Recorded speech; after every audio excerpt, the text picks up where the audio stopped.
So hi and welcome to another episode of Art Source. Today we are going to be reviewing Golden Open Slow Drying Acrylics. Now if you're not familiar with those or you're not familiar with the Golden brand period, you may want to watch another episode of Art Source where we cover just the basic heavy body brand. Now, Heavy Body was the original Golden paint that was put out on the market. It's not really identifiable by the front of the packaging, but if you look on the back you can see Golden Heavy Body, and it's identified by a solid white tube. The Golden Open Acrylics, jokingly called the Tuxedos because of the black and white, are easy to identify that they're open, and they're going to contain a special property that makes the acrylic slow drying, and the body of the paint is a little bit softer than the traditional heavy body. But what this allows you to do is it allows you to get a lot of techniques that were traditionally only accomplished by oil, and even some printmaking techniques, or the whole concept of wet on wet painting, which we'll review all of that today. So this is just my experience based on the way I teach and the way I paint, and so you can find more information at my website, MicahGoguen.com. You can also find my art page on Facebook, Micah Goguen Art, or my personal page, Micah Goguen, or you can find me on Instagram where you can see a lot of the works that I share through Micah Goguen Art. So today we're going to start off by talking about, of course, what is the open acrylic. And so you can see here that we've started by identifying a palette. It's the most important thing for me in my teaching, is just to make sure as an artist that I know the ins and outs of the colors, and then I kind of substitute colors out and expand and whatnot. So this is freshly squeezed Golden Open paint, and you can see the viscosity levels. I had it upright, and so it actually tilted to drip down a little bit. But this is fresh paint, and I've got just two of each primary color that I like to explore, plus white, of course. So with my own personal introductory palette, and for those I teach, I recommend getting the titanium white, the Benzimedazolone Yellow Light, and you can identify the transparency by the actual hand-painted color swatch that's on the tube. It'll show you the transparency rating of the actual paint. Then I have yellow ochre is a secondary yellow.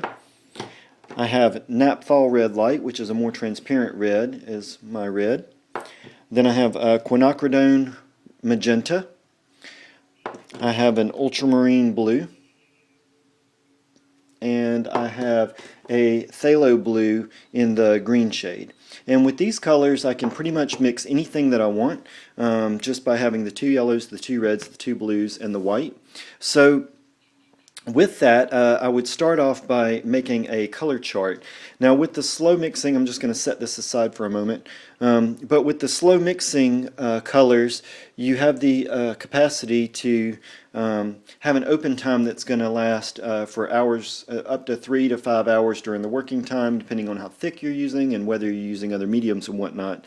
So when you're doing your color test, it's a great chance to see the blendability and the wetness of the paint. So this is just a standard Strathmore acrylic and oil paper that I've got, just a simple tool for doing a color chart, and I've gridded it off into 1-inch squares. So what you can do when you're learning is that you can actually create physical bodies of the paint. So we're going to start by just mixing a physical half of, let's say, the Benzimedazolone Yellow, and I can just put, you know, a half amount there, and then I'll take some of the Golden Yellow Ochre and mix the two together, get a little bit more halfway point.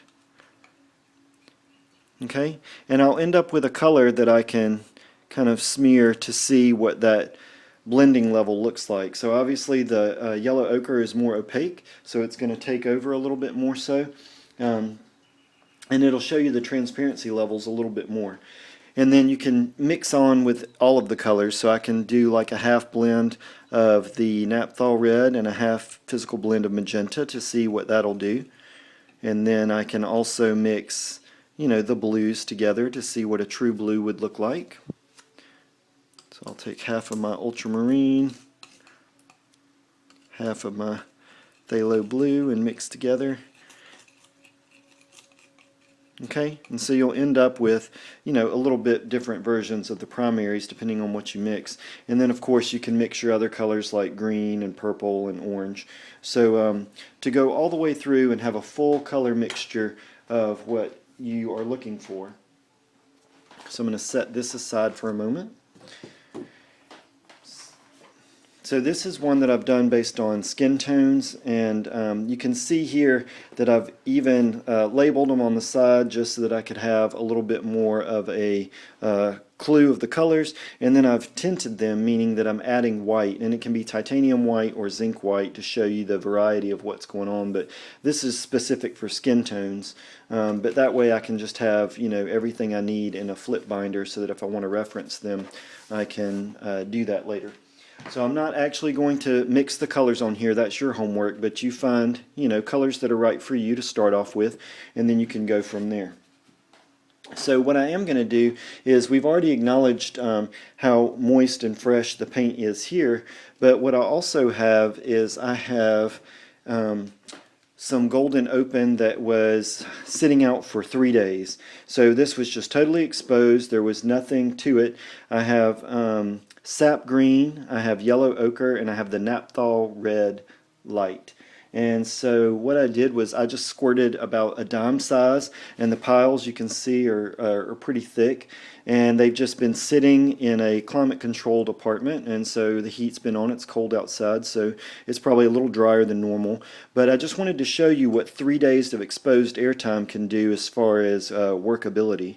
So you can see that even after 3 days it's still very creamy and workable. There's not a very high skin layer on top. There's a little bit of coagulation, but not much at all. It's still very workable, very blendable. The colors could still easily be mixed together. So you can see what that looks like. Get that out of the way. And again, this is the has just been sitting in a broad area, open. So you can see the difference there, right? Alright, but then I also have some Golden Open that has been sealed in this Master's Touch. This is just a basic, Tupperware box that you can do. And I just got this one at the local craft store. And this one has also been sitting out for 3 days, but it's been sealed in this container the entire time. So just to show you, again, the workability of that, there's no skinning at all on this. It's still totally fine. So whether you choose to leave it out or not, that kind of gives you some hints as far as what the Golden Open paint can do. This is a lot creamier because it has been put in and sealed from the actual air and the heating. So it lets you know a little bit more what the color can do as far as blendability, and so you can see all that creaminess there that's still going on. So that gives you an idea about the workability. Now if you are a painter and you're used to painting with oils, you might notice some resistance a little bit at first. It's not quite the same texture if you're used to oils. And you also would not paint impasto with this, meaning thicker wet on wet techniques, which we'll look at in a moment.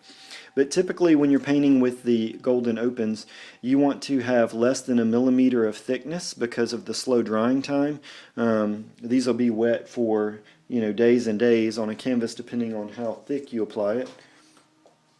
So you want to be a little bit more cautious with that. Now let's talk a little bit about the application, the painting applications. So you can do it a couple of different ways. So this was an image that I was working on in class. We were doing a challenge, and I just did a block in with the Golden Opens to show the wet on wet. And so this is already a dried layer. It's got some of the colors have a little bit more gloss to it, so you can see that when I tilt it towards the light. And there's a transparency to the Opens that we'll talk about briefly here in a moment. But what I want to show you with this particular thing is that when I go to layer on with the Open acrylics, I can just kind of pile on some additional colors. And so I'm going to just work in a glazing layer. Now, we talked about having the basic 6 colors, but some other things that I've kind of expanded on and added for myself is I've got a Manganese Blue Hue, which is kind of like a brighter version of cerulean, which I enjoy. I have the Sap Green, which I mentioned a moment ago with the applications that had been exposed in the air a little bit more. And then I have a Chromium Oxide Green, which I like as a really opaque green. You can see that you can't really see any of the mark making underneath there. And then I have on this side, I have the Quinacridone Nickel Azo Gold, which is a really beautiful tinting color. I have a Raw Umber, which is a darker, warm version.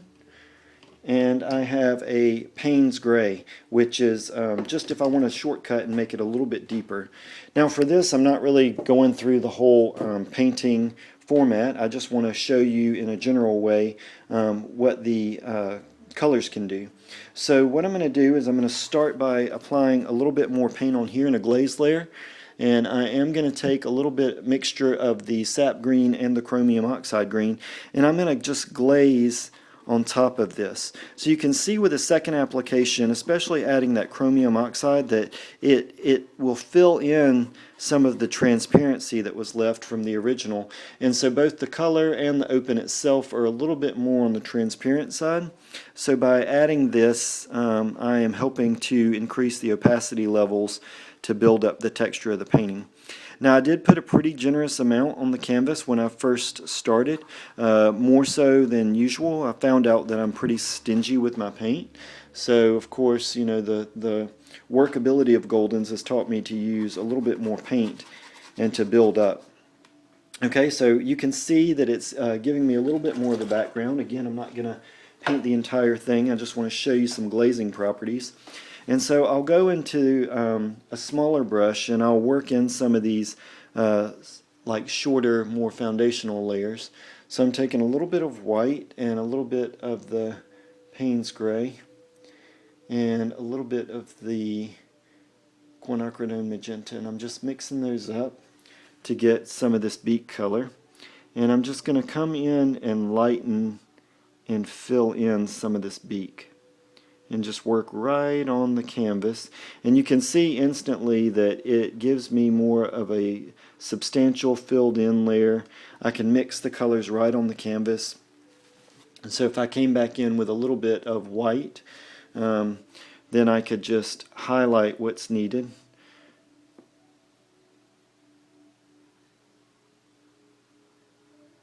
And just pull out from there. So I'm just highlighting.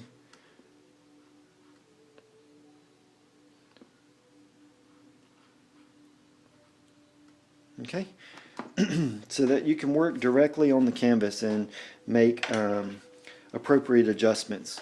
Now there's also another version where you can paint the wet on wet, and so we'll look at that also. I have a image here that I have sectioned off, and I've just put a little blocking on it, a little mat to isolate the image so that I can see more of it. And then I can try to accommodate just by working with the acrylics wet and trying to isolate an image. So what I'll do first is I'll just take a good amount of both the greens, and I'm roughly going to identify that the bird's like halfway across the image, so I can just kind of put a thick foundation down. Now again, because of, you know, time and duration of the video, I'm just going to put a little halo here. I'm not going to do the whole thing, but I can lay down a pretty generous amount of the greens to get started. And then even if I wanted to accommodate the shape of the bird, I can pull out and subtract what I need. So let's say that I make a little mismark there. The advantage to having the slow drying acrylics is I'm just going to clean my brush, and I'm just taking a damp clean brush, and I am working backwards to subtract out from that. It's like mopping a dirty floor, and I'm just going to pull this information back out to gain the shape of my bird a little bit more. And so that's another advantage to the open acrylics. Now there will be some residue of the green left over, but I can just, you know, put that down and then glaze as usual atop. And it gives you this like smoky, kind of dreamy atmosphere. I can even take some off of the background and just kind of spread around, just creating a little bit more of that. And then I'll come in with some of my yellows and just apply on top. And I get more of this wet on wet, and just being mindful that it's going to stay a little bit more moist. But you know, colors like yellow and white are reflective, so they tend to pull up all the properties around them, so you're going to catch more of the green reflections. You can see it in the image here. So I just get to pick up some of that naturally. And then again, if I feel like it's too much, I can just take my brush and just wipe away, which is something that, you know, I couldn't traditionally do with acrylics. And then I can just pile down more of my yellow color on top to move back into that shape. And then I can do things like, you know, of course, come in with some darker colors. I'm going to pull a little bit of Paynes Gray. Doop, doop. So just some mark making that would help me, and then I can borrow from that, and I'm going to streak it out just a little bit, and I'm going to put the resting point of this branch underneath the bird here, section that away, and then I can draw with it using some more and pulling out some branches.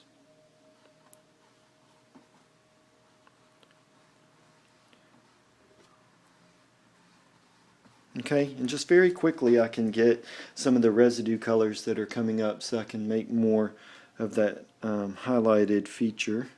Put a little bit of white on the beak, etc. Put a little highlight on the branch. So of course I could keep building it from here, but that's an example of the wet on wet. Now, one other thing that I'll mention is the fact that you can take the traditional golden heavy body, and that is the regular white tube paints, and perhaps you want to add a little extension time to them. So there is actually an open acrylic gel in both a gloss and a matte, and so you can actually add these gels to the traditional heavy bodies to get more of an open acrylic yourself. Now you can also add traditional gels, like I've got soft gel gloss here, and then it also comes in a semi-gloss, and it comes also in a matte. And so what I have here is just the traditional soft gel gloss, which you can add to a regular heavy body. I have the matte gel, soft gel, and then I have the open gel acrylic gloss. So I can show you the difference with that. And I pulled just a couple of colors here to show you the difference with that. Now before we move on to this, I want to talk a little bit about the transparency. So I've got a card here with some of the traditional colors. Now these are the regular heavy body acrylics. So what I'm going to do is I'm going to take just a regular dry brush, no water added to it at all, and I'm going to take the white in the traditional heavy body, and I'm going to cover the marks on the paper with the white, and you see it pretty much disappears. And then I'm going to clean my brush, and I'm going to go into the Golden Open, and I'm going to also run across. And let me take a little bit of that off. Okay, so you can see that it's a little bit more transparent than the heavy body, and the white's a pretty opaque color. So then I'm going to take my heavy body yellow ochre, and I'm just making sure that there's a thin application on the brush, and I can see that how transparent that is.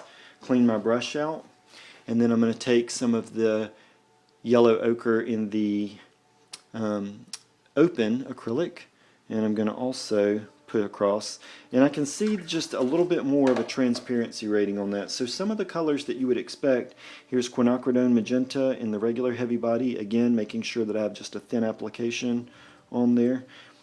Very transparent color. And then I'll also take a thin application of the open And I can see that there's just a little bit more of a transparency to it. And then finally I've got Napthol Red Light. Again, making sure it's a thin application. Put that down. And then I'll take a Napthol Red Light thin application. Okay, and to me, the opens have just a little bit more of a transparency to them. It's very subtle, but just to know that they are a little bit more transparent in general. So going back to the application, so I've got, this is just the heavy body, it's the nickel Azo Yellow, and I've just squirted out some amounts down here on the bottom. So I'm just going to take that and mix it with the soft gel gloss. Let me get a smaller palette knife for this.